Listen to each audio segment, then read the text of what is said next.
और रात्रि को शंकर जी को भांग पिलाई और खिला पिला के सुलाए और आ गई वृंदावन में, निधिवन में, रास में। तो एक दिन शंकर जी जल्दी जग गए, ये रात से लौटी। बोले कहाँ गई थी रात को? बोले क्यों, कहीं गए होंगे। बोले कहाँ जाती हो? बोले आपको हमारे आचरण पर कुछ शंका है क्या? बोले नहीं। कहाँ जाती हो? बोले निधिवन जाते, वृंदावन, भगवान कृष्ण राधा और सब सखियां रास करती, अकेली चली जाती हो, हमको क्यों नहीं ले जाती? तो पार्वती जी ने कहा वह कौआ लेके आओ। बोले माताएं बात की बड़ी पक्की होती है,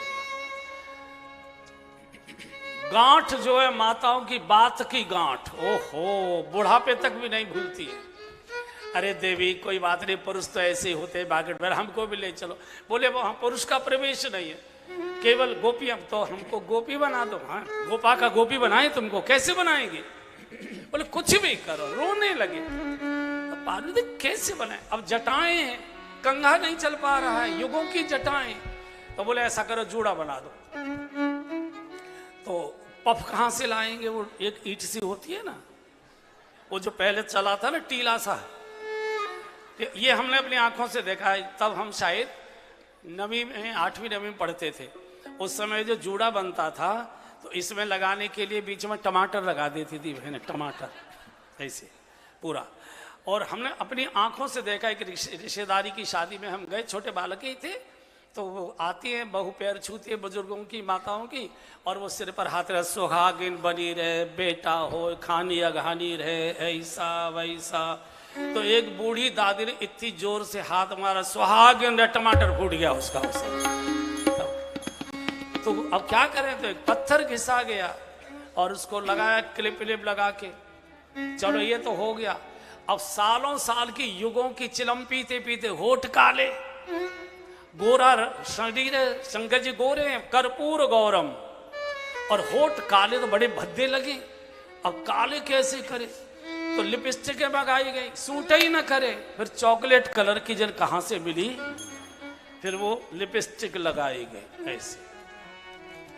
अच्छा, अब सांप लहर रहे थे शरीर पर, तो पार्वती ये हटाओ, वहां बीन बजेंगे, संगीत बजेगा, ये फूंक फूंक करेंगे, पकड़े जाएंगे, आपके चक्कर में मुझे भी रास्ता बंद हो जाएगा। नहीं नहीं, बोले देवी कोई बात नहीं है, तो शादी में भी साथ गए थे, भगवान का दर्शन इनको भी हो जाएगा, जहरीले लोग हैं, ये कहाँ से दर्शन करेंगे, कृपा कर दो आप। तो बोले नहीं, ये फन फैलाएंगे वहां, ऐसे ऐसे करेंगे जब बीन बजेगा। तो क्या करें? बोले और ये उपाय करो कुछ। क्या करें? तो इनके लड्डू बना कर ब्लाउज में रख दिए। बोले यहाँ बैठे रहना चुपचाप, कुछ इधर उधर की बातें नहीं कर।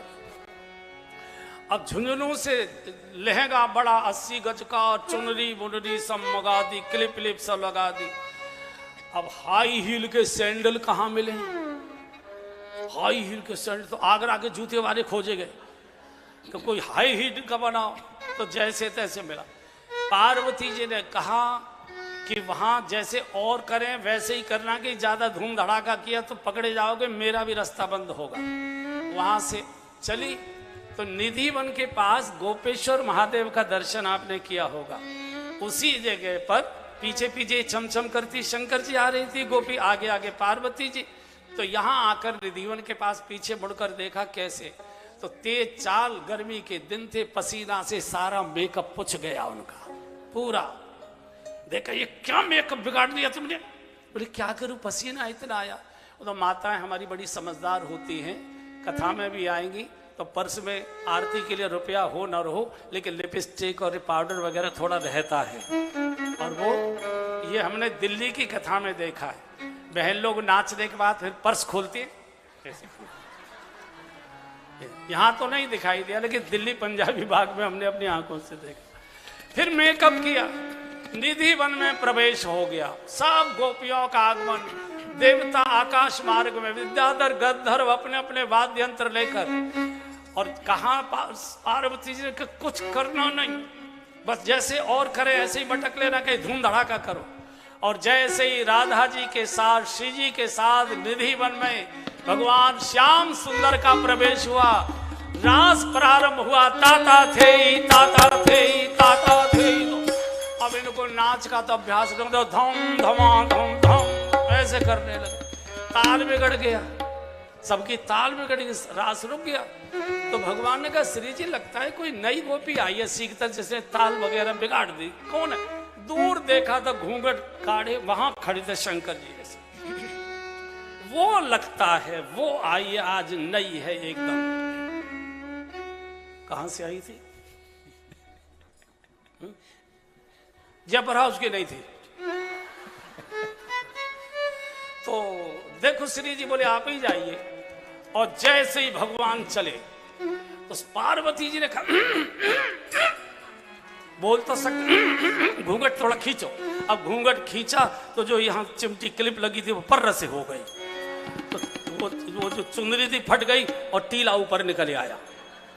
अब ये ऐसे खड़ी है, भगवान ऐसे खड़े। ए गोपी सामने देखो, ए गोपी सुनती हो कि नहीं? जरा मुंह उठाओ, ये घूंघट उठाओ, मुंह दिखाओ। ए गोपी हम कह रहे हैं घूंघट उठाओ, मुंह दिखाओ।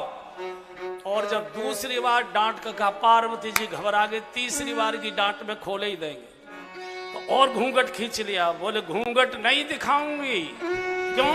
बोले मेरी घरवाली ने मना कर दिया है कि घूंघट नहीं किसी को दिखाना। देखा मोहन ने जब जाने गए हैं इस राज को,